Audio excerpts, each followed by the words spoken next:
Hi everybody, this is Ardeshir Radpour from the 501st Legion, Southern California Garrison, Los Angeles Squadron. I want to talk to you guys about my first order build. I've been getting a lot of questions about how I did certain things and also maybe a little bit of a review of the armor. I had a previous Anovos kit that was not released that had quite a bit of features that I really liked.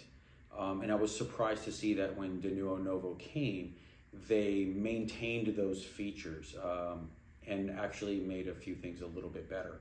So this will be the Last Jedi / Rise of Skywalker armor build and review. All right, everybody, so let's start with the helmets. There is the Last Jedi and Rise of Skywalker version, and then there's the Force Awakens version of the helmets. The Force Awakens being the first one, and then they switched over to the other ones. There's the Premier helmets, and then there's the standard issue helmets. These are the standard issue helmets. These are the Premier helmets. We'll just go through them real quick one by one. So if you look at these two helmets, Force Awakens, Last Jedi, they did an excellent job on these. I had the fortune of wearing Rise of Skywalker helmet and armor, and this is spot on, exact to what we wore. Those helmets are polyurethane. They're hollow on the inside. They have very rudimentary padding in there, and that's just for stunt purposes, filming purposes. These are very well padded on the inside, and these are made from fiberglass, so they're considerably heavier, but I'm used to wearing helmets, and that's not an issue for me. And also, it kind of helps keep the helmet hunkered down on your head a little bit more. So let's go through the differences of it real quick for those of you guys who don't know, and then obviously that'll translate later into the armor as well. As you can see, there's a difference in the front frown right here. There's a couple of other differences as well. This is being Force Awakens, Rise of Skywalker, Last Jedi. There's also the teeth in here. There's a difference between what is by some people called an aerator or voice coder on this helmet. The Last Jedi version has a neat little cut that's through it. You won't notice it. No one will notice it. I don't think it has anything really of that importance to really point out. If anybody wants to be that accurate, they can really look into that. But mainly it's the shape of the nose, the teeth. There was a shape difference in the helmets before, but now they're the same. And also the little greeblies that are on the side of the helmet. And here's a little bit more of a profile shot. These little greeblies, there's 4 of them that go across the helmet, where this one you can see doesn't have that little cut, and the back is cut a little bit different. And this one has got that little box cut in the front of it. Also, there's one other little difference from these helmets than the ones that we wore in. That's the little rubber lining at the bottom. There were a couple of helmets that had the rubber lining at the bottom. I believe Finn's helmet had one.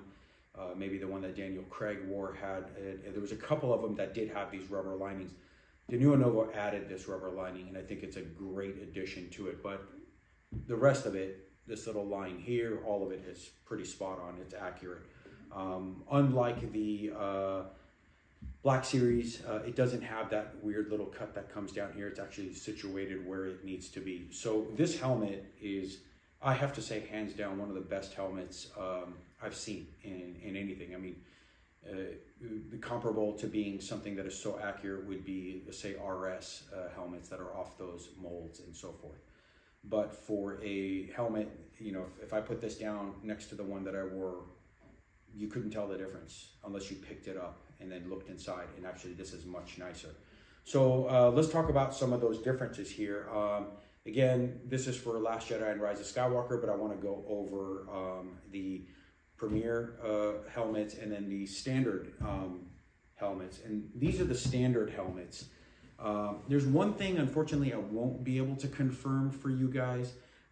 These helmets, there is a slight difference. This is pretty spot on with regards to the Force Awakens helmet. I'm going to move that aside real quick, and then we'll come into this one. And this one, you can see the standard still has that bottom curve, which is basically the Force Awakens helmet, and then they just replaced it and added the nose plate and then the greeblies that are correct for this one to be the Last Jedi version. 501st isn't a stickler yet about it. I don't know if that will change, but if you can tell, there is a distinct difference.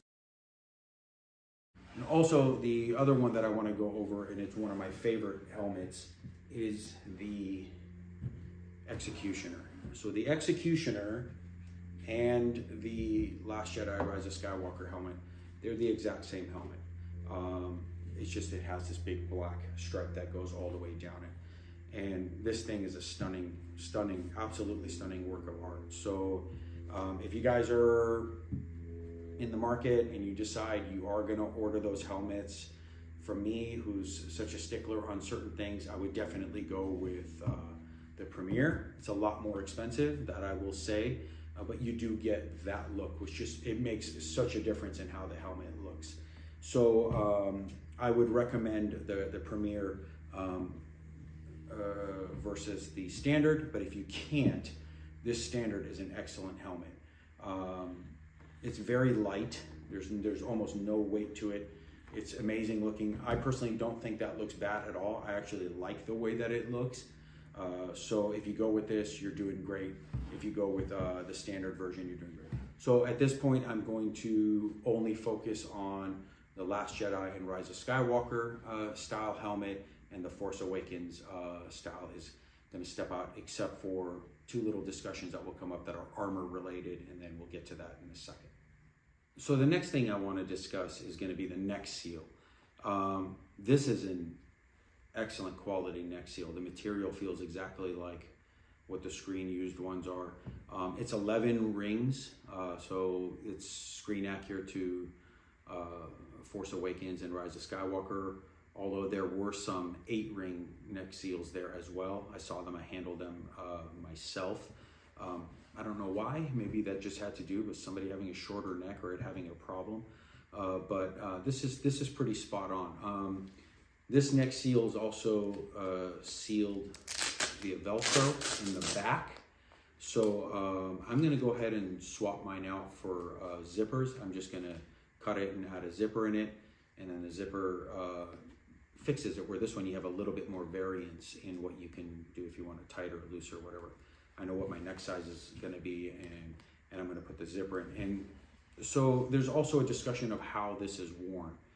This being the front, and then in some photos you see this being the front, where you see the zipper in the front. And I'll give you my interpretation of that, and because I saw it firsthand, I saw what was going on, even when we were wearing the armor on Obi-Wan, not the First Order, but the others.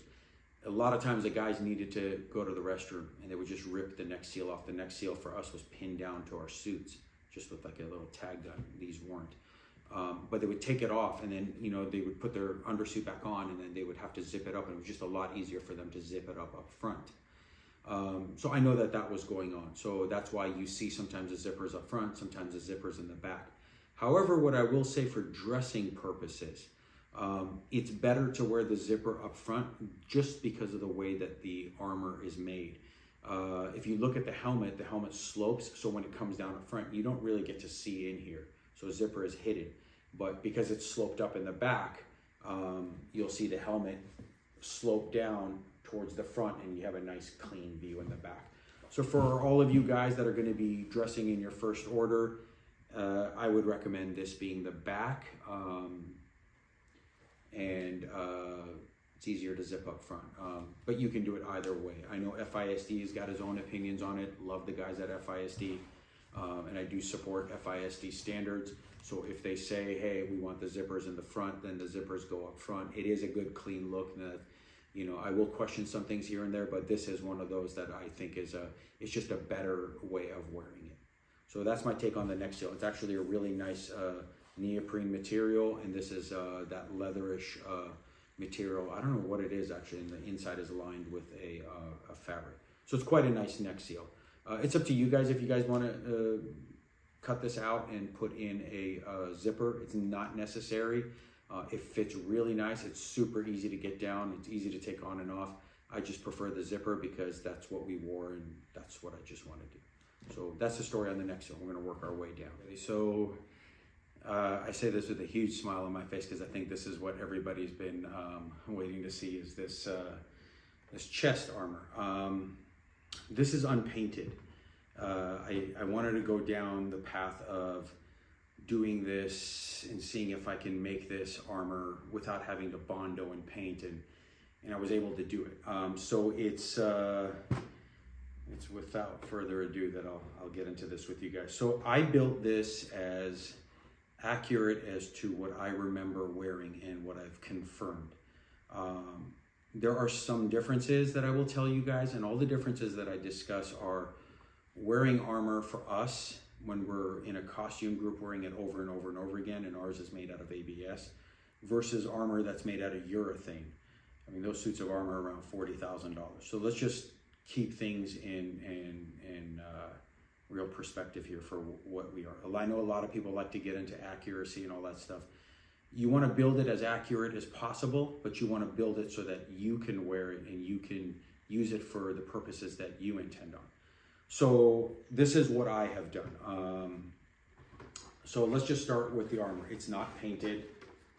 It's ABS. It's polished. There is the front of the chest that comes up, and then it's welded together with the back, and then the seam is somewhere around here, depending on how you cut it. And so what I did was I overlaid them, glued it down, and I used ABS slurry very, very sparingly, and then I sanded it down with 600 grit, then down to, I think it was 1200 grit, and then finally down with 2000 grit until I got it as smooth as possible. And here's an important aspect of this. Don't discard the 2000 grit sandpaper that you use that has the ABS dust on it. When you replace that sandpaper, keep sanding it down until you get a smooth finish. Then grab that 2000 grit sandpaper that has that ABS polish and you buff as hard and as fast as you can. And it actually works itself like a rubbing compound, and it buffs out the shoulder so that you don't have any issues at all. So then let's get to the next piece of that. This is really important. Well, let's actually discuss the pauldron while I still have this thing together. The pauldrons on the screen used ones are attached with a ton of Velcro. They stay on the armor. That's how they're seen. I don't want Velcro all over this. I want to have the option of wearing it and taking it off, wearing it and taking it off. So what I did was I attached magnets. So I have magnets that are underneath here, rare earth magnets that are through here that are very strong. I'll give you an example. I have them placed here as well. And so when I go to put the armor on, it just snaps and that's it. So the whole thing is held on together with magnets. And then I can remove it just as easily. So what I will tell you guys is I had to shape my pauldron. The pauldron comes in its standard shape. The armor is fit for me. So if I do, and I have not yet shaped this, if I do not shape it, as you can see, it stands up. So then what you need to do is use a heat gun and actually bend this down so that it fits there. Okay, so that's the note on the pauldron. And now let's get into the nuts and bolts of this. I went a little bit overboard on this, so don't be intimidated by this. You can do this in as simple a way as possible. There's many ways to hook this up. The sides of the armor were connected via Velcro. So was the chest to the front chest piece. I chose to go with magnets on mine as well so that I can just bring it up and attach it. I used to have it with buttons and snaps through the side here, and it just really pins it down nice and sharp. I chose to go against that this time, only for personal favor. Now let's get into what we're seeing here. There's a lot of debate. It's no debate whether ram's horns or this. The ram's horns were cut out so that some of the armors could be easier to get into for specific talent. And you get that ram's horn that we're used to seeing on it. This is the actual chest that was used, and it is filled with Velcro, and that thing comes on and it just Velcros down. So how I did mine was, I went a little bit OCD on this, but I put magnets in here and I created custom plates to cover the magnet so that the ABS rubs on ABS. And I'll show you where that is. And these are the two magnets for the front pauldron. I cut this out and I just put in a fabric behind these pills. These pills are nice and deep. I did not cut this out. I cut this out on my other armor. I did not cut it out, and I used the stickers that come with it because they actually were stickers. But I will eventually either paint it or cut it out. But I think for this one, I'm going to just paint and leave it as close to what I remember it being. So what I did was I took round discs and I took two of them, cut a gusset in the middle of one, sunk the magnet inside of it, then glued this disc on there. So there's a very strong rare earth magnet in there. And this comes and attaches to the magnets that are behind these square boxes right here. And then what I did was, so that they don't fall off with those, you kind of can't see it, maybe you can see it through here. What I did was I created little crossbar ABS to glue it down so that the magnet doesn't fall off. And then you can see the magnets inside there for my pauldrons. The one that's right here, and then the one that's across the back. That one I left exposed because there's just really not much going on to it. And then as you can see, I have it all ABS slurried and smoothened out. One thing I will tell you is that the plastic that's here is larger on the screen ones. I wanted to try on this one to make it thinner so that there's less plastic, or ABS I should say, that's going to crack. Because as we know, we pull this armor over our head and you start to get cracks here. So one of the things that I did was I cut out a piece of ABS to go behind this whole thing and reinforced it from here all the way down and around here. Then I cut the hole with a Dremel, and I put my tabs in there, and then the plastic tab. The plastic tab is 2 layers of ABS that I did. The actual movie ones are metal, and there's some outstandingly nice ones made by Tony at UK's Wrath. I highly recommend them. I'll tell you why I went with ABS and just an ABS strip, okay? The reason I did that is because I want this armor to flex a little bit. If it doesn't flex through here with the metal that you put in there, you're gonna start getting stress cracks through here. And also, to address it, cut the sides as much as you want. It doesn't matter. I mean, I saw ones that were cut way open. I may actually even cut mine further open. That chest plate comes and covers this anyway, and you can see some of them, they would loop in. So this is a big question, because the way that it comes, these actually come and overlap each other.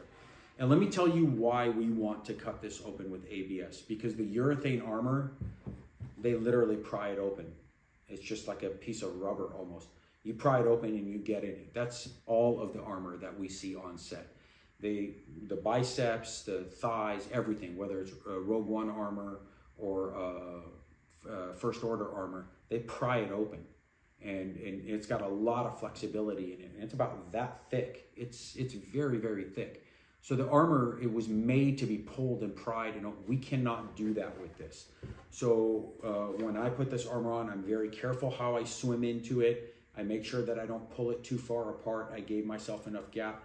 I did not cut too much off the back. I cut a little bit off the back, but if you need more room, you cut more off the front and you'll be fine, because as long as this curve is there and it goes in, that other piece comes and overlaps it, and it's good to go.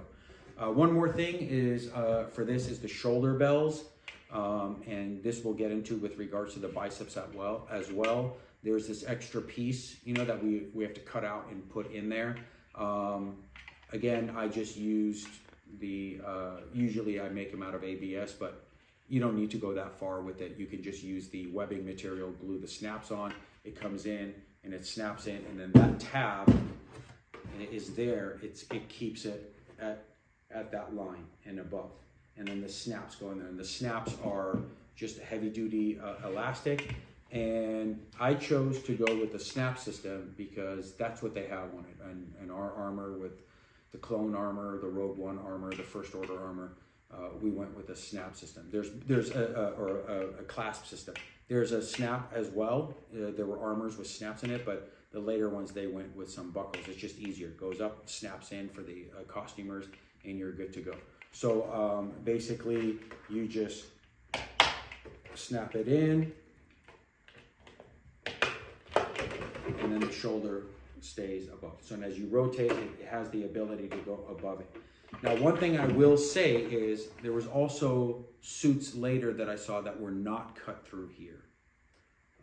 The tab was, and the tab was not cut through the base either.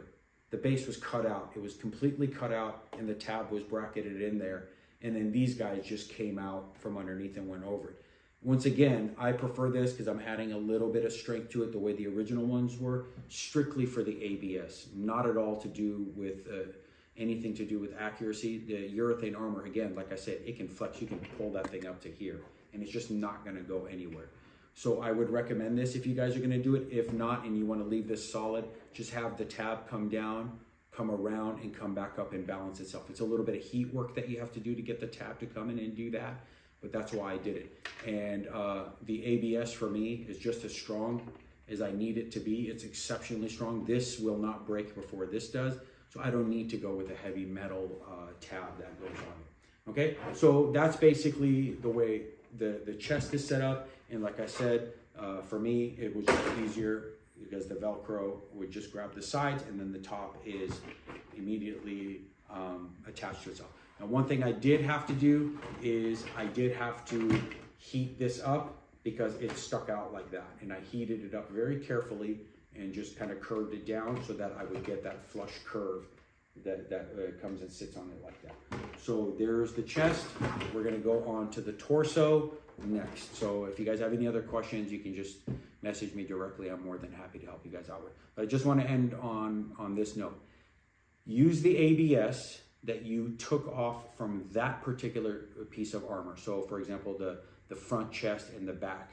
Use the ABS from there because at least you know it's the same pull ABS. You don't know what they're pulling out of sheets and sheets of ABS. You know the color will match. Dilute it in clear acetone. Get a nice paste going. I use a thin detail brush, a very, very small brush. You don't have to gob it on and make a huge giant mess. All I'm doing is welding those two pieces together. After I glued it, I leave a little open space in the front. I weld those two pieces together, sand it down with like a 400 or a 600, then move down to from 600 to 800 or 1200. You keep smoothing it down until you get to 2000. When you're done with the 2000, take the actual dirtied up piece of 2000, buff that thing out. Once it's buffed out, you can use the clear liquid polish that you use to polish the headlights on a car. Don't use a yellow rubbing compound or any other stuff. It will yellow the armor. That compound will get in there, and if there's any pits and pores in it, it will stay in there, and you'll have this weird yellow line that runs across that armor. So you can use that 2000 grit to polish it up. And then one more thing. If for whatever reason you have a little spot that you're concerned about, and you're like, I kind of want to get rid of it, if you have access to an airbrush, just the Tester's high gloss white paint matches this perfect. And you can just spray it on and just cover that little area, and you won't even be able to tell that it was there. So that's on the chest. We're going to move on to the torso next. All right, guys, so we're at the torso, and this is actually a really fun part of this armor. The De Novo armor comes with all of these little tassets already cut into it, and the plastic, I highly recommend keeping it. It's actually really nice, and it'll help keep the belt in place. And then there's also questions of snaps versus Velcro. I can tell you guys I switched over to Velcro because they weren't getting what they needed with regards to the snaps. There were snaps all over it, and they just weren't getting it. So I'll tell you guys what I did. I did a mix of it. Again, this is taking into consideration that this is ABS armor versus urethane armor. When you first look at the torsos on that, they look about like this big, and I'm like, there's no way I'm going to fit into that. They just pry it open, they put it on, you're like, oh my God, and they zip it up and they call it a day. I built mine like the new generation ones where there was this weird fancy harness system with meshing and web. Tony, UK's Wrath, has got a phenomenal build on FISD for that. Anybody who's a member can go and take a look at that. I did mine like Rise of Skywalker, Last Jedi, Rise of Skywalker. So there's this little cut that I did on mine here, attached these rings and then buckles, and then there are straps that come over. The straps are padded. I just use my own padding, very thin, low padding that crisscross. They cross it in the back, they come straight down, and they strap down. But let's get into the torso real quick. So the torso, I cut the plastic tabs off. I have some screen leather pieces that were gifted to me. So what I did was I did it in my own version. I have one snap in front for the belt, and then you could Velcro it and it'll really hold it in place. And I have two snaps on the side that I use to attach the belt to. The cod piece goes underneath this, and it's snapped to it, and then it goes around, and then I added Velcro to the sides here that you see. Now we'll get to the back. Of course, I cut off the last two pieces of the last two tabs, and I'll tell you guys why. And then I have the zipper system. And then I did my own version of this, but there are reinforced areas in all of the armors the way the new ones are done. There's a reinforced ledge. I made my reinforced ledge with these two little tabs so that when my thermal detonator comes on, it doesn't slide around once it hunkers down. But really what it is I have if you look, let's do it this way, there's Velcro on the inside, and then there's 2 sheets of heavy canvas, and then a zipper. And what that does is it allows me to adjust this. I can move it out or in as you gain or lose weight. So obviously this is at my ideal weight, which is 170 pounds. I'm 5'10", 170 pounds. But if I ever lose weight, I can tighten it up. If I ever gain weight, I can widen it out a little bit. And this is exactly how the armor is. You open it up and they zip it right down. And let me just show you why this is so nice. In this particular case, even with the ABS, I can really open it up and get in. And the reason why I didn't do magnets the way you see a lot of people do is because you don't have that flexibility in shifting that arm around on a day-to-day basis. Say you have, sorry guys, I got a little, I can just zip down in my armor, which is not happening right now. So my zipper is getting a little stuck. Anyways, you just zip it down and call it a day. I added extra snaps back here so I can remove the entire shoulder harness. Again, once again, they come over and they crisscross. Now let's talk about these boxes. These boxes are amazing. They're really sharp. They're resin cast boxes. You do have to paint the boxes. The boxes come white, but they're matte white. So what I used was bare gloss white paint. It's perfect. These particular boxes were painted for me by a friend who used automotive paint for it, but a bunch of the other stuff that I painted later on, I have another suit as well with the boxes and greeblies with just bare gloss white, and it's amazing. And it doesn't do that little crackling and peeling that the 2X does, the Rust-Oleum 2X. I'll never use that again. The bare just goes on, beautiful, smooth, hardens up, and it looks like automotive paint. So once they're on, they're screwed in. You can see it through here. You can see the little screws that go through them in the bottom. So you can see those screws. I will say this to you guys, I glued and added extra screws. I'm never taking these boxes off. There's no point in it. So what I did was I put a CA glue. I love CA glue. I put the CA glue on and I put it on and I screwed them in nice and tight, and I actually put the CA glue in the screw holes as well. And pre-drilled them. There's a slot there. Pre-drilled them a little bit so that you don't risk cracking the boxes. The only thing I will say is in the stickers that they include for you, I cut out my own black sticker for this. A lot of people are drilling them out, putting fabric and doing all that stuff. I didn't choose to do that. This one here, I put a little black piece in the back so that it stays black when you can see through it. Now, also same thing with the side here. The side armor, it's got a nice little overlap that you come in and you lay on it so you don't have to put in your own tab. But once again, it's all ABS slurry. So you put ABS slurry on there and you do the same buffing technique and you get as close as you can. Now, I didn't worry too much about up here. You can see that there's a little bit of a difference up there in how it joins. I didn't worry too much about that because it's covered to about here. All I need to do is show that there's no seam here and here. And once again, that was ABS slurry.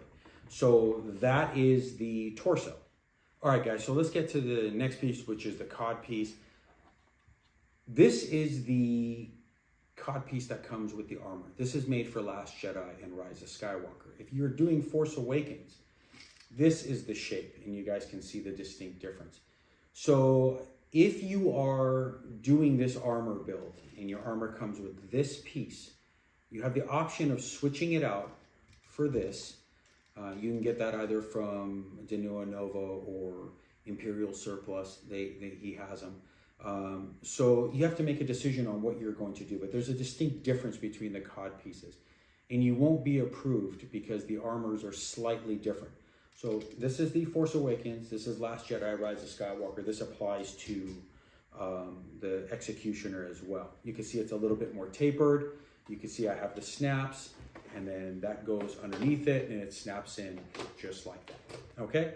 I have two thermal detonators out here. These are both from De Novo. And so let me show you. These are really, really nice. It's heavy. So as you can see, the butt piece, or the posterior piece, is attached to it. This is how they are done on the new generation armors, the clone armor, the First Order armor, and the Rogue One armor. So the little return that's here, mine is exaggerated. The actual screen ones are very small. I don't like that. And I also lined mine with a neoprene that's back here, that's flush, so it doesn't cause a raise. But basically, what I did was I took a piece of, and I highly recommend this to everybody, I took a piece of flat ABS and I glued it on the inside of this piece to just reinforce this back plate. Then I glued the webbing straps on, and then I glued this separate piece, and then I put this liner on. This is screwed into the back. This is a solid piece of a resin thermal detonator. This is the way that the Force Awakens was done. So if you go to the Force Awakens one, you're going to have to put a little round white strip here. But we're talking about Last Jedi and Rise of Skywalker. This is the way that was done, okay? Why do I have two of them here? Because the actual approval now is going to be changed, and even for the movie, this is what they did. They hollowed it out. And so you can see it's the same build. It's got the webbing and all of that stuff in the top piece. But the difference is that this is now removable. And to reduce the weight, that's what they did. I lined mine with a little bit of neoprene just to keep it black, as well as for the see-through here on it. But it also helps grab this in there. And kind of what I did for mine is I kind of cheated it so that I can have Force Awakens as well as Last Jedi and Rise of Skywalker style. It does remove a lot of the weight, and basically what I did was I took a piece of pipe and I put a ABS cap on it on both ends, took a file and rounded it out and smoothened it a little bit so it's not so sharp edged, and I painted one end white and left the other end black, and it goes right in. So there is the thermal detonator. And how that comes in, just so you guys are aware, is this comes in over the top and sits down just like that on the armor, okay? And then the belt comes around and pins this whole thing down on the armor so you get that flush pinned look to it, and it keeps it from sliding up. That's why I added that little extra lip, by the way, just in case you do get a little bit of a slide up, you can see that. And also, you can see how these little tabs up here that I made keep it from sliding around, okay? So you can put Velcro here. You don't really need to, because these lips will keep it in place. And once it comes in, it pins down nice and flush against the armor, and you're good to go. So that's how the thermal detonator system should work. It really is the best system. I see a lot of people snapping this onto the back. It's just too much. And then Velcroing this, and then it never aligns. This aligns perfectly with all the angles and lines that you have on your detonator. Okay, so that's the thermal detonators, torso, cod piece. Again, remember, if you're going Last Jedi, this is the cod piece that the armor comes with. If you're going Force Awakens, you're going to have to go with this, and also have the little white circles on the white ring around the other side of the thermal detonator. So this is complete 100% the belt that comes with the De Novo kit. Minus this particular pouch. The one that comes with the kit is actually too short. So I had to get an extra pouch for it, and I got that from Trooper Bay. Really nice pouch. It actually matches the other one. I'm gonna start with these real quick. This is the long free floater. This is the little short one. You guys don't have to do this. I made a little ABS box. I cut out 4 pieces of ABS, well 5, including the bottom, and made a little box so that I can carry my stuff in, but also it really kind of keeps a nice solid square shape for it. Same thing for this one. And also these are absolutely stunning. These are all resin casts. They're super sharp boxes that you rivet on to the belt. And then I want to get into something about the belt with you guys as well. But these two boxes here, the bottom halves are black. These ones are not. As you can see, they're resin. They're really nice and sharp. They're cut and they're screwed in. Here are the snaps that I will get to you guys about. The whole underlying part of the belt is Velcro lined. So a couple things about this. The belt stops here and then the buckle is visible.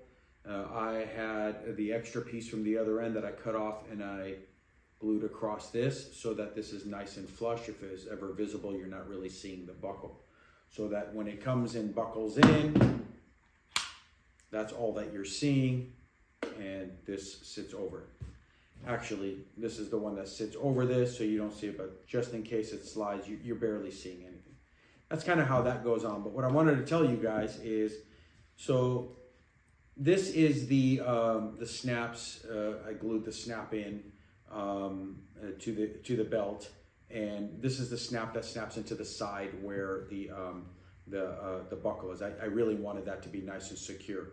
What I did for the other pieces is, since we have Velcro throughout this, it grabs the other Velcro pieces, but I attached some snaps to Velcro backing. And that allows me to adjust this belt. So if there's ever a little bit of a hang, I can actually take this Velcro piece off, move it up and down, and get that belt to sit nice and flush along that torso piece, so that it's always running flush. There isn't a hang, and I'm not seeing that spacing. So all in all, this is the belt. This is the way that it would sit. This piece comes around on this side, but this is kind of the way that it sits. But I have something else I want to show you guys, and we're going to see this again. There's another belt that I'm going to be making. So here's the belt, and this is just, it's a very specific piece of rubber ribbed matting. And basically what I did was put on a buckle. I'll cover the same thing again. I put on a buckle, it's glued back in on itself. And this one is done up like this. This is something that I'm going to use for my leggings, and I'll explain that to you, because the armor is attached, the thigh armor is attached to the torso, and I use the same material to create a belt that I'll hang the straps on, and you guys will see it, to hang the thigh pieces off of. It just gives it a little bit more durability, and I don't want that weight hanging off the torso. But the other reason is because I'm going to be making another one of these belts. And those belts are actually lined. It's got this kind of a neat little neoprene style lining to it. So it kind of gives it a little bit of a cush, and it gives the belt a little bit of bulk. It's really not necessary. Later on, I will be doing that. It's just because I'm so OCD about that when it comes to the other kit. This one is just the thin rubber with the Velcro that's nicely stitched in for you guys already. You won't have to worry about that, and it really does grab the belt and make it sit in place nice and steady. So that's where I added those two Velcro pieces in the back of the armor, and then the snaps, I can make that adjustable, because you'll see the front will always have some play because of the weight of the boxes, and I just want to be able to adjust that and not have it permanent in case there's some sag in it or something like that. I can always move those snaps. So that's the belt in short. Okay, so let's talk about the arms. I'm going to start with the gloves first. These are just Indoor Finder gloves or Imperial boots. Has some really nice gloves as well. I want to make sure that the pinky doesn't have that white thing on it, but it's important that these are there, and black stitching on the palm. These hand plates are not the De Novo ones. The De Novo ones are really, really nice. They're light, they're ABS, just like the armor, but I chose to go with some screen molded ones that Dan provided. They're beautiful. Same thing with some clips and greeblies on the armor are screen molded ones. But you can just see how sharp and nice and deep cut that is. And the forms are exactly the way that they need to be. Again, the De Novo ones are phenomenal. They're nice, they look great, they're beautiful. This just adds that little extra touch. So let's get to the other piece, which is the bicep. This is actually an awesome, a really good piece of work, because a lot of the armor that you see, that this is one piece, and it's not. This is actually separate on this, the way that it was. So this piece is what comes down. You glue it here, and then this part's glued down on mine, and I'll tell you guys why. But you don't have that seam that you have to fill here. Sometimes you do in other kits. So if you do, you have to weld and do all that nonsense. This is just nice and smooth, and then you have the proper lines here, and then you have this overlap. So this overlap is going to be the same overlap as you see in the thigh, as well as the inside of the shins. The reason why mine is glued down is because I don't want that flex. And the screen armor has pieces of rubber band on the inside that pulls it together. So they literally pry it open, you stick your arm in there, and it kind of expands and contracts around your arm. And we don't want that with ABS. It's gonna be flimsy. If you Velcro it, you're gonna see too much of a gap. It's just too much of a mess to deal with. So that's what you wanna do, is find the size that's gonna work for you with your gaskets, whatever you guys are using, and we'll get to that later. Find whatever's gonna work for you, and then we'll make it happen. In this particular case, I have some rubber gaskets here. As you can see, they're special rubber gaskets. I'll just leave it at that. I chose to use Velcro with mine as opposed to a snap system.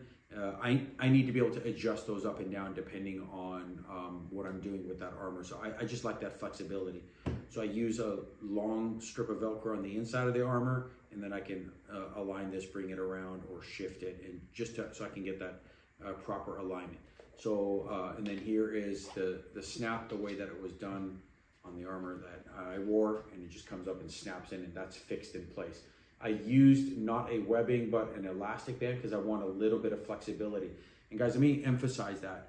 In our armor, there's certain areas that you want some flex, and there are certain areas that you don't want flex. This is one of those, because if it doesn't give here, it's gonna give someplace else, and usually that's gonna be in your armor, and there's gonna be a crack. So that's with regards to the biceps. Now let's get to the forearms real quick, and this is kind of another piece that a lot of people are interested in. I'm going to bring in a little something extra here for you guys to see, and you'll see the differences in these forms. So you see that cut versus this cut. This is the proper cut. I did this cut for a different reason. I built this as close to as what I remember and what I confirmed with a lot of people. There's many different cuts that you see here. There's that long drop down and straight across that they call the thin cut. It was in specific armor that he can get that kind of flexibility. And then you see some of them that are a little bit more round, and some of them that are a little bit more dished in. There's a lot of opinions regarding that. Those opinions are nonsense. They're just cut based on the flexibility of that particular stunt performer or whatever it might be. They were all pretty much, straight across, or slightly bowed out, but straight across. And so what I had to do is I had to build this up. And on the inside, you can see where I had to actually build it up piece by piece. So it's 1, 2, 3 pieces here, and then same thing on the outside. And then I did the ABS slurry and everything like that to get that shape to be like that. Okay. The reason why I did this one, these are both de novo. The reason why I did this one this way is because on specific troops, I wanted a little bit more flexibility. So I wanted to have just that little groove that fit with the bicep, so I can have a little bit more flex in it. Now I'm going to stay with this one for a second, and just to point out some things before I get back to the other forearm. I wanted this to be as accurate looking, again, details that are not necessary, as accurate looking as I can, minus that, which is pretty close, but to the screen ones. So that's an actual screw. That's the actual little hex screw that's in there. And then the proper clips. And then if you can see here, there's that split in the middle. And then there's these little tabs that come down the side. That's how it looks on the TLJ and TROS, Last Jedi and Rise of Skywalker, the way they were built, because they worked a little bit differently. In Force Awakens, the whole plate lifted up, where in these, just this piece lifted up. These are fixed, and I didn't need to do anything to it. I can slide my hand all the way through it, and then I'm set, and then you can see where this functions for me so that I can move it. So that's the purpose of that forearm. But because I can't leave anything alone, and I got to be OCD about everything, let's go to what I did with this. I had some flexible, it's like a urethane made Picatinny rails. Once again, they were custom made for me. I won't say how and where, but again, there's that actual hex screw. I used to paint it black for those approvals, but that's that hex screw. And if it's not flexible, you can't do what I'm about to show you. The ones that come with the kit are resin. They're very nice, but they don't flex. They're like the Greeblies, where this one flexes. And that allows me to lift and move it over so I can get in. So I can actually move this over, and there is what that split is. So you can see that split, and there's a zipper in here that I can unzip and zip up. So if I unzip it, I can pop my hand in there and this will actually give.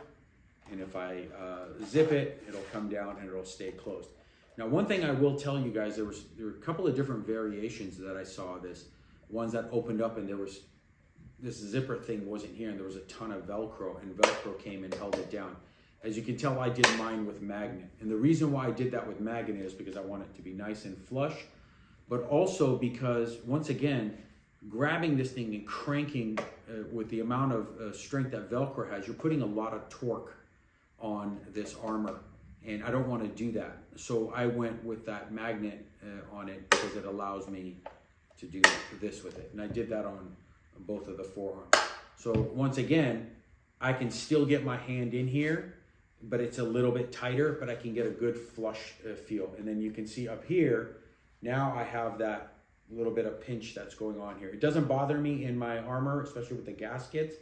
So I like to keep this for pretty special events, kind of like my removable thermal detonator one. So these are the ones that are my Rise of Skywalker and Last Jedi forearms, again with the functioning, pieces. And then these are the ones that, again, they look exactly the same except for this little extra cut, but this doesn't move. So it's a pretty solid piece, but you can see what that looks like there. It's got all the little cuts and grooves. So, and then with regards to these, they, once they go in, there's a piece of Velcro inside there. So I can actually decide where I want this to be attached. And if that feels about right to me, which it doesn't, we'll say that is, and I can pull the whole arm piece up, and I'm in, and there it is. And I got a little bit more flexibility with this cut. So I can actually flex, and you can see that it just sits nice and flush.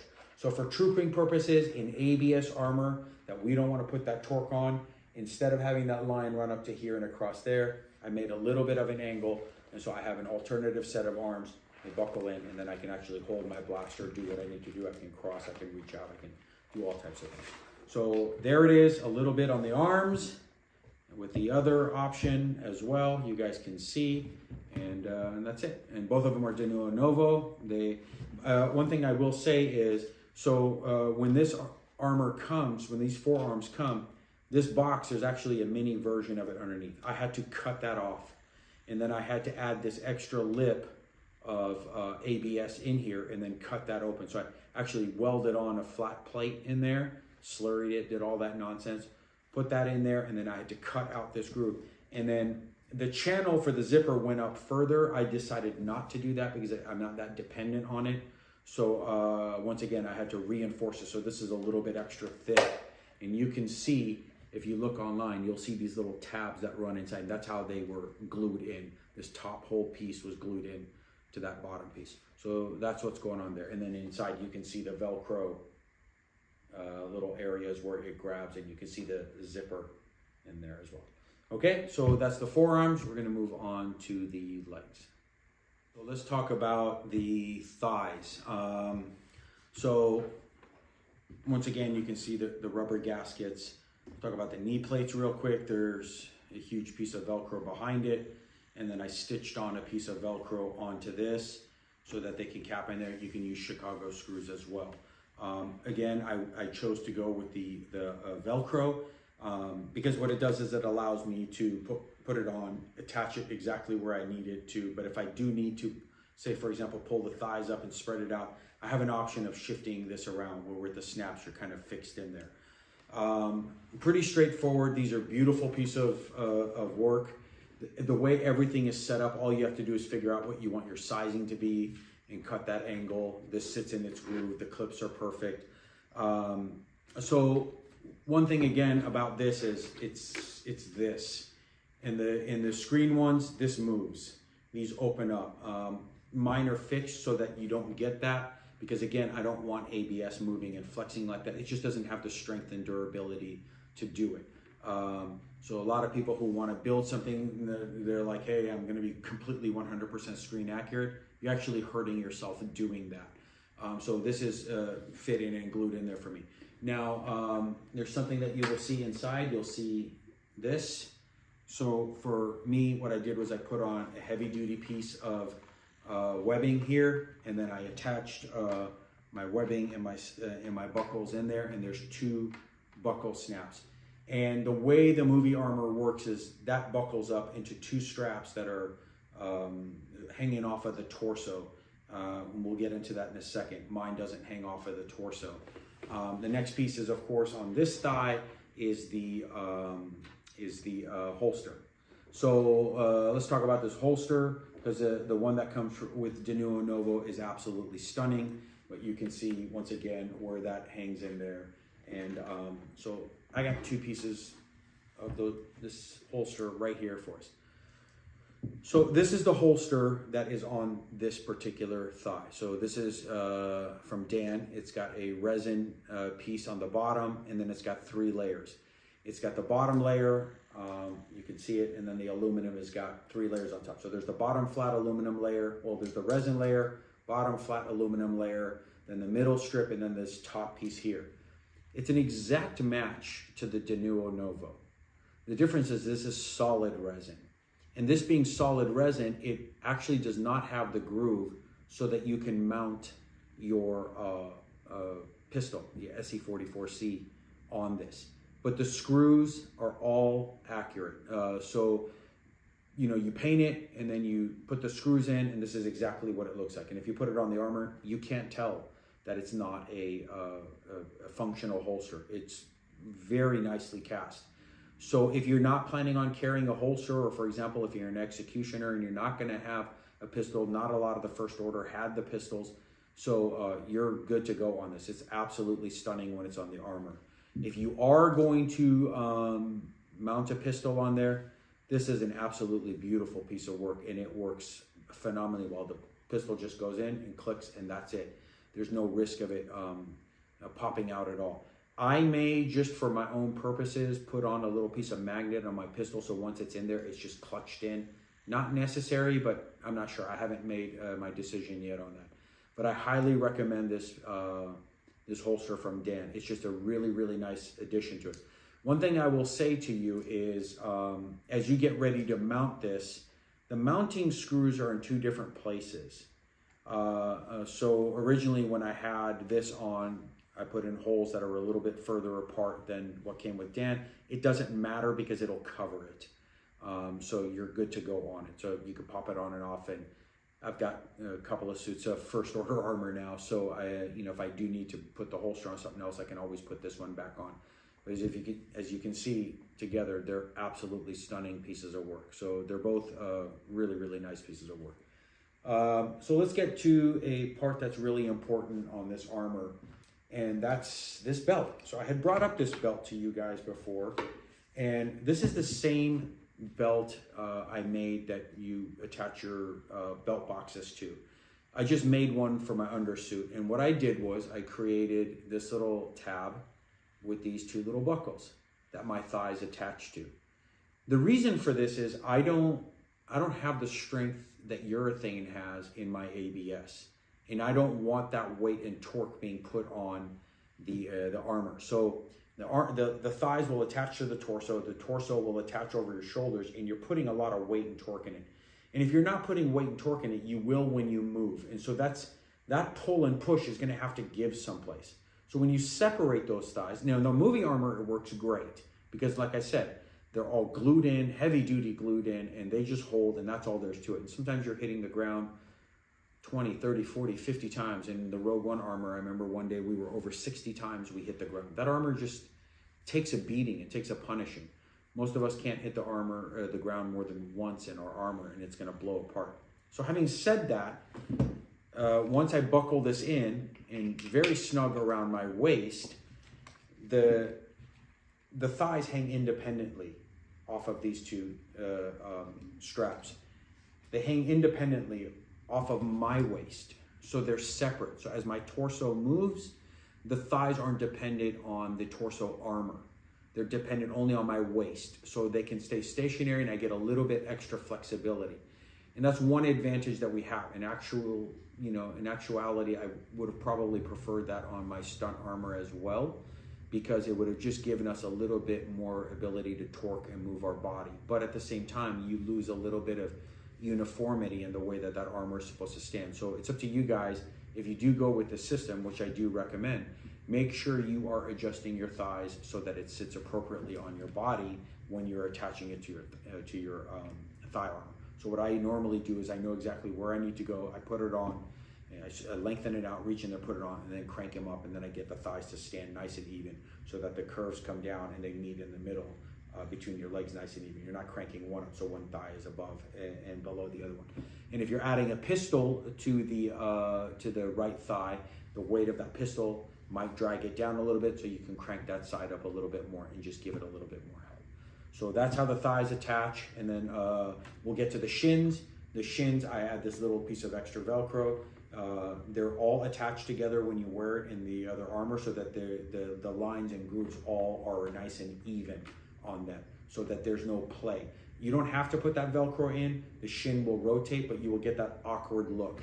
You'll get that weird gapping if the shin comes up and does that. And they had that in the movie, so it's not like it's inaccurate. You can see it. Sometimes their knee guards are hanging over their shins, or they're pushed up on their thighs. But we want to get that ideal uniformity that goes on with regards to how our legs and arms and everything look.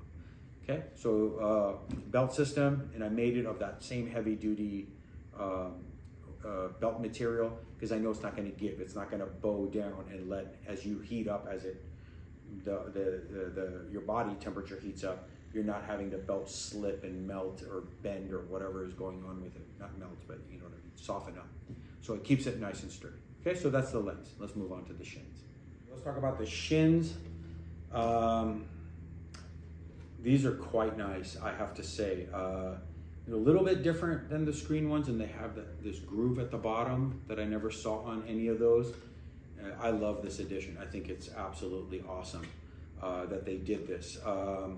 So there's a channel, once again. It fits perfectly in there. You glue it in, your greebly goes on. This is a sticker just like it was. Some people remove this and they put mesh behind it. Free to do that, no problem. I have the Velcro inside where it'll fix my gaskets to it. And then here's the thing, look at how it sits. So in order for me to get in, I gotta really pry this thing. So what I did was I put a piece of Velcro up here to keep this thing uniform, but how far can you really go before you crack and snap this thing? So you have to be really careful getting into it. Once you get into it, I kind of don't need this Velcro, but I put it in there to keep a uniformity in how I wear my armor. And of course, then with the left calf, you have these two, what they're called Kit Kats. They go on this side. It's basically the same thing. The two Kit Kats go on it. I'm going to use the other shin to display this, but I have 4 sets of spats out here. And let me tell you what we have going on here. These are the spats that come with the Denuo Novo kit. They're quite nice. They're actually exceptionally nice. I built these a little bit differently than normal. I put the Velcro here on this side, and I'll explain why I did that. And I kept a flush, extremely flush greebly set up there. The reason for that is because I don't want this catching on something and getting yanked off and breaking off my spats, or just breaking itself. And also, it's a little bit more Western style, old cowboy style. Like today when you see like guys wearing spurs, we wear the buckles on the outside, but cowboys used to wear the buckles on the inside. and because they would lift their foot up and cross it on their leg, and they can reach and get into the inside of their leg a lot easier than they could to the outside. So I can literally put my almost entire suit of armor on myself. And then when I do, I can bring it to the inside and I can align this and just put the Velcro in, and then I have a nice flush setup going, okay? These are pretty much identical to these in the way that they're made. I just put them together differently. And let me show you what screen ones are like. So these spats are actually urethane spats. I'm going to give you guys a little display of how urethane works.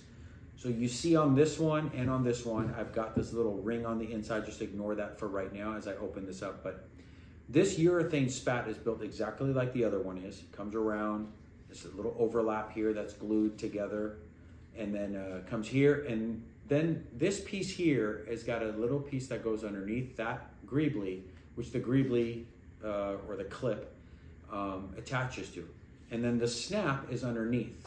So I can grab that and unsnap it and not put any torque on it. So there's the snap and there's the snap there. So that snap stays flush, it goes in there, and you snap it and you're good to go.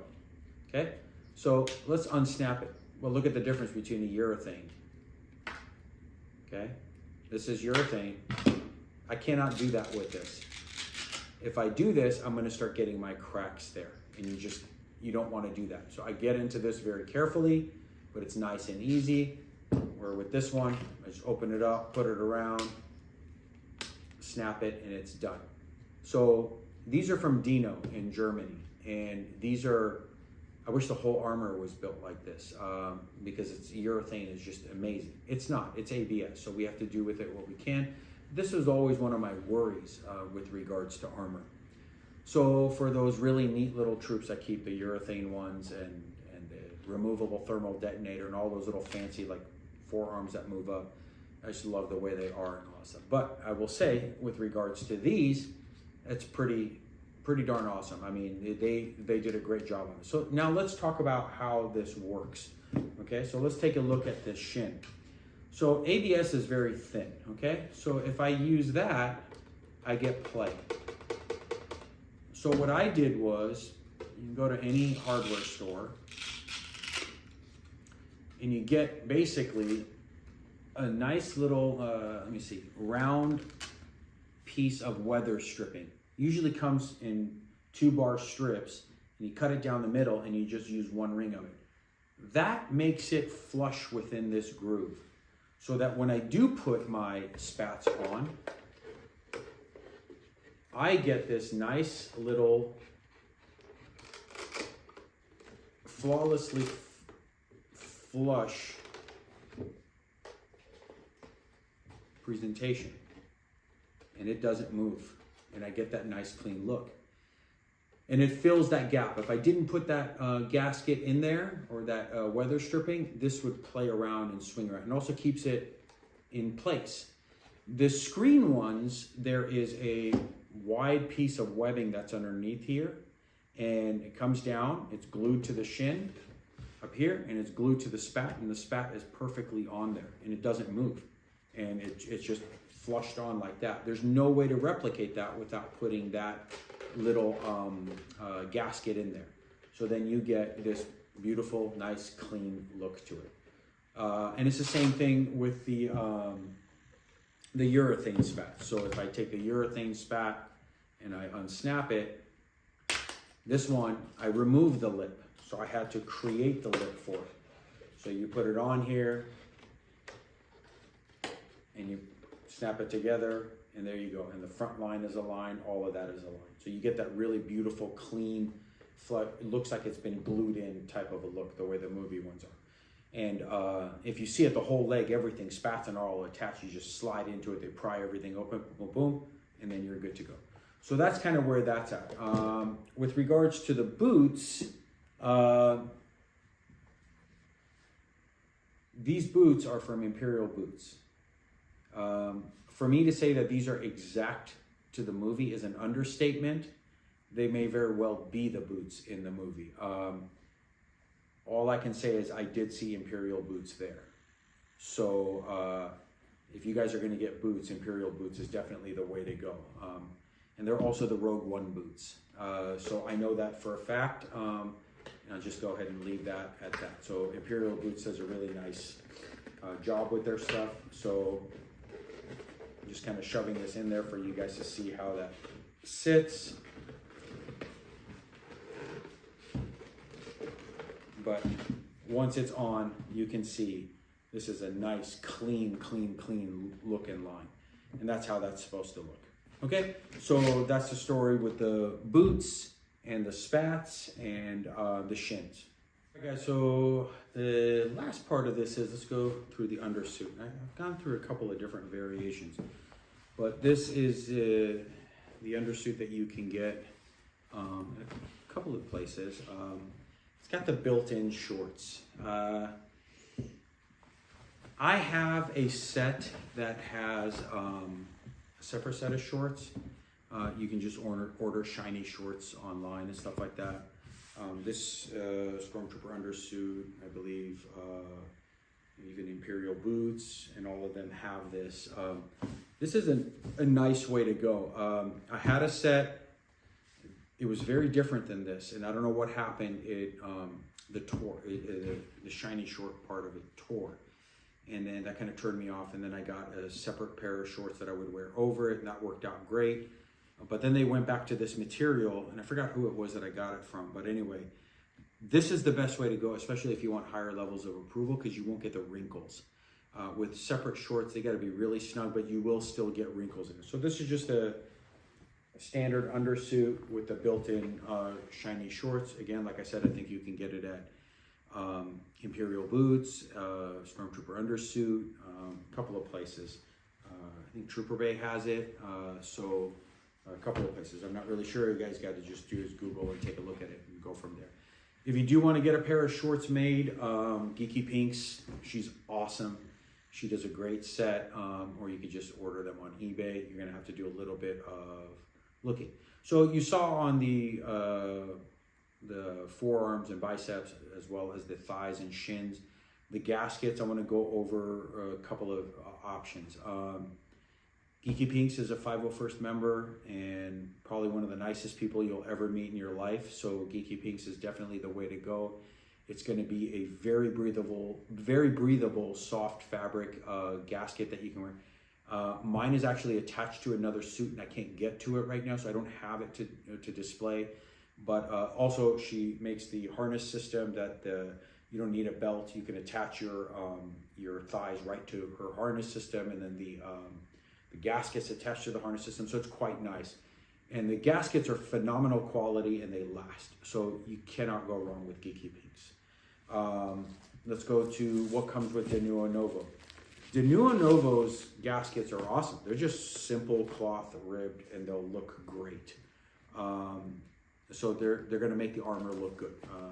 You might have to size them a little bit, so depending on who you are, they don't get that super baggy look to it. They seem a little bit wide for me.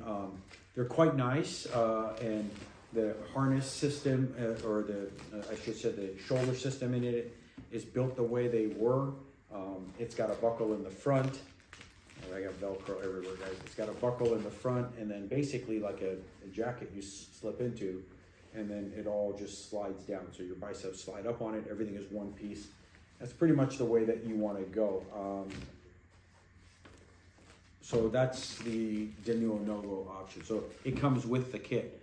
So if you don't have gaskets, you're ready to go. You put the armor together, you get your shoes, you get your neck seal. The Nuo Novo's got that great neck seal. You've got this, and you're good to go. If you want to upgrade, you go to Geeky Pinks. She's awesome. There's also Jim Lau. So I have Jim's as well. So these are the cloth fabrics that, or gaskets, I should say, that look like they're rubber gaskets. And they're a lot like Geeky Pinks. They're very, very nice. They just have a little bit shinier look to them. I really like these a lot. I have them on a suit that I have. They're very, very comfortable. So this is the part for the thighs, but the jacket on it is, again, very accurate. This is, large back strap. You put it on, and you come and you have this buckle up at the front, just slides in and you buckle up and it goes here. What I did with mine is I added a strap here to keep them from sliding up.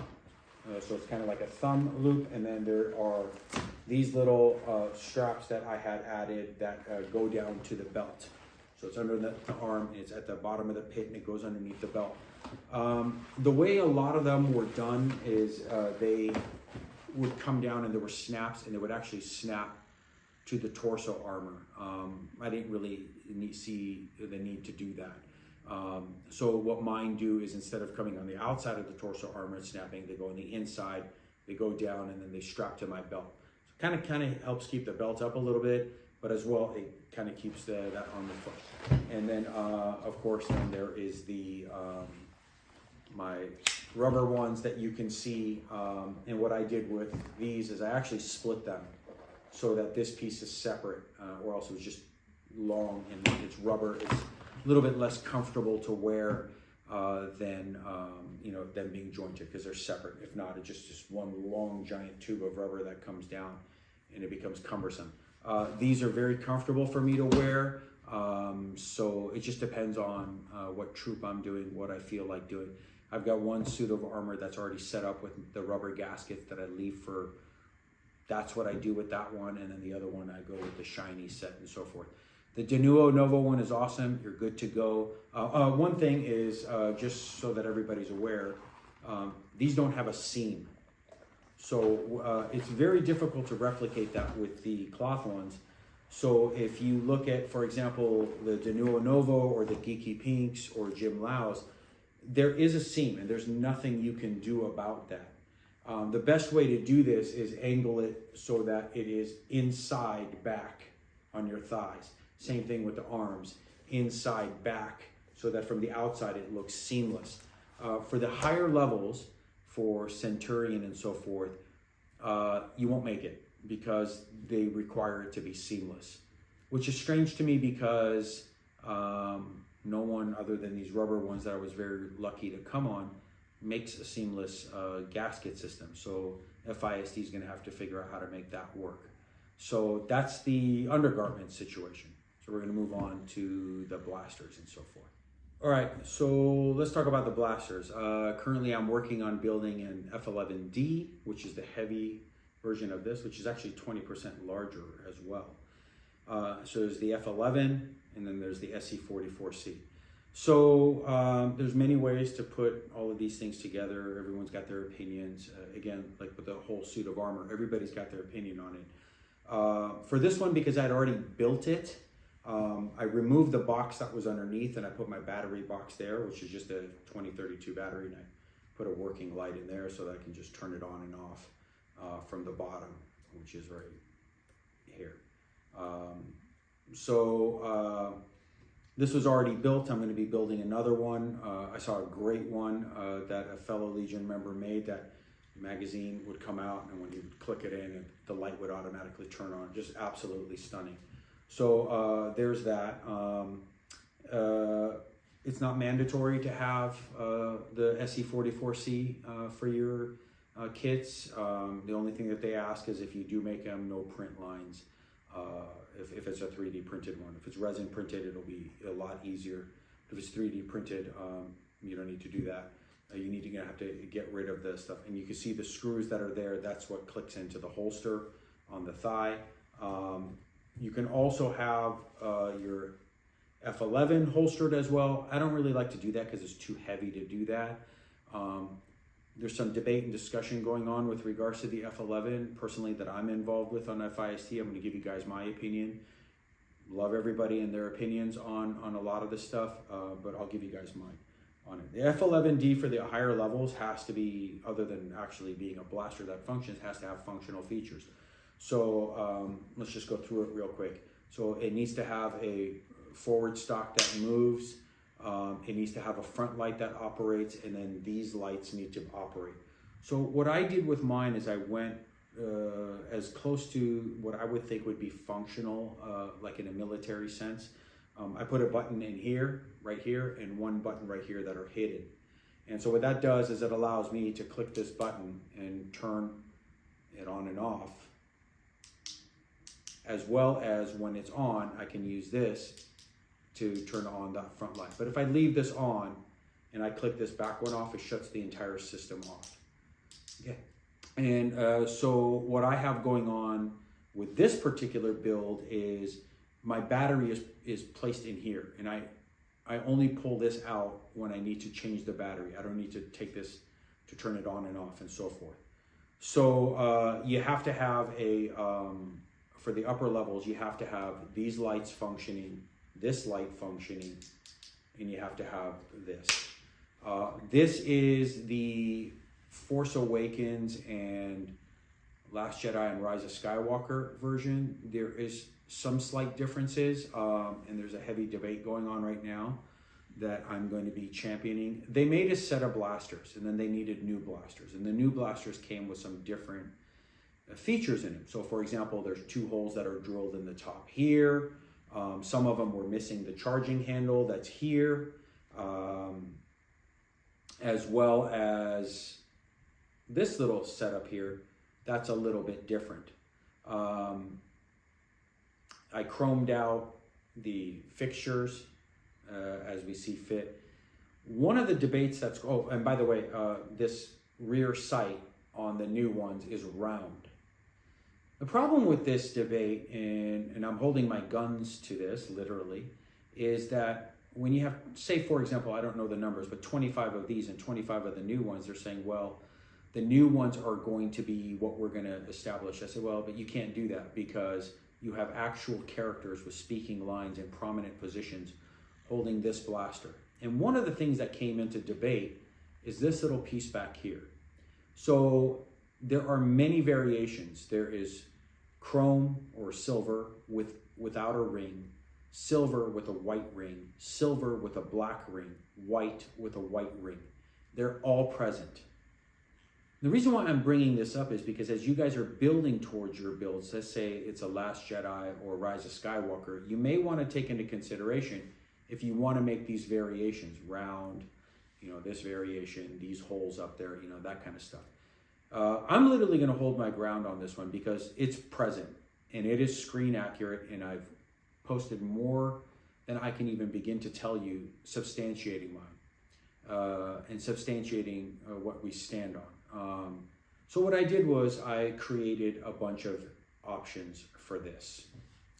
Okay. So here are the variations. Okay.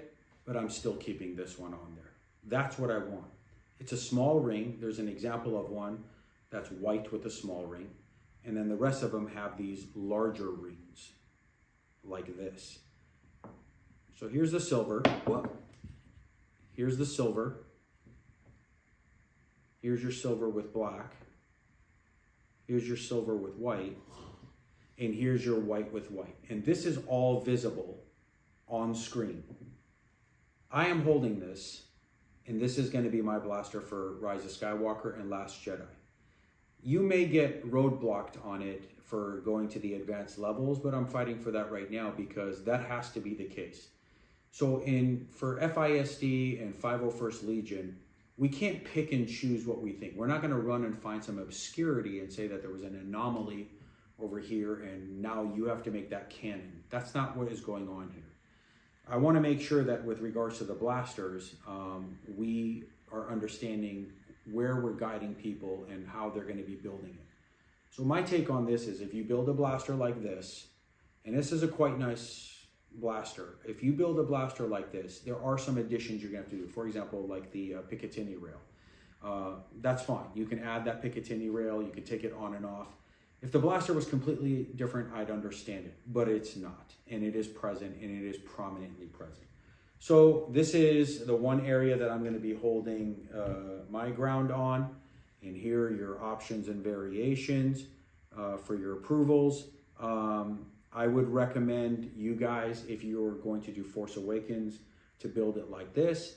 If you're going to do Last Jedi or Rise of Skywalker, you do the white with the white, the round tabs, then drill the 2 holes, put the Picatinny rail on it. Do whatever it takes and not get involved in that headache until that issue is resolved. But I'm going to hold my ground on it. So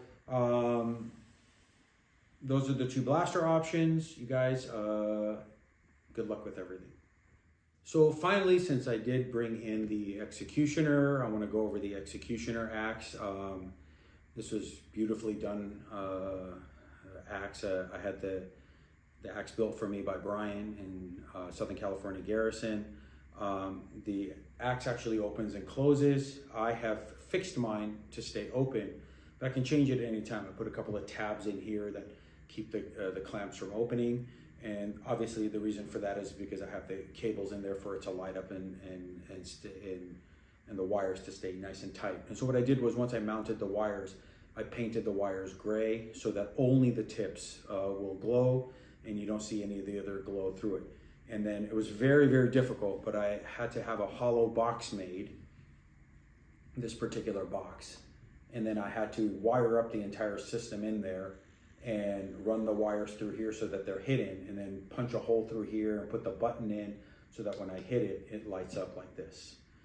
So there's the Executioner axe. It's full size, and it's kind of a neat little thing. Once you bring it out, everybody goes, oh my God. And of course, you can buy these on eBay. Be very careful when you're sizing it, when you're cutting the tips of these things.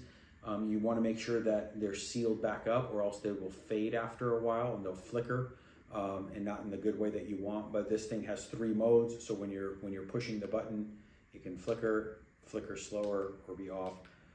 So I have it set up to where I like to keep it nice and straightened on. So like I said, there were some reinforcements that we had to do. Some of the parts needed to be printed in resin, and then the actual piece that goes down, it's a pipe, so it's nice and solid and sturdy. And there is the Executioner axe.